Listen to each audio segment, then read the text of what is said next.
Welcome to the Rim Break Rodeo. We hope this video helps. You begin by verifying prerequisites. Make sure Windows 10 or 11 is active and audio drivers are up to date. Once done, install Zone Sonic and accept microphone and audio permissions so the system can route sound. Next, connect your speakers or headphones and set them as the default playback device in sound settings. This avoids conflicts.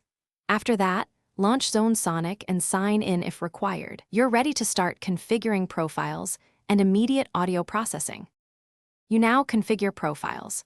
Open the Profiles pane and pick a preset, or create a new profile to tailor sound for music, games, or calls. Adjust EQ bands to sculpt bass, mids, and treble, then set spatial width and dynamic range to control stereo imaging and loudness. Use the real-time preview toggle so you hear changes immediately, and save incremental versions as you tweak. That way you can revert. Make sure to name each profile clearly so you can switch quickly later.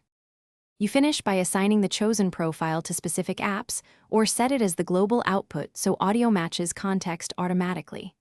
Test with sample tracks and balance levels, then enable auto start and configure quick switch hotkeys to toggle profiles fast. Once satisfied, export your profile for backup. If audio drops or the effect disappears, restart the Windows Audio service, reselect the default playback device, and relaunch Zone Sonic. This fixes most routing conflicts and Thanks for watching. Consider subscribing if we helped you.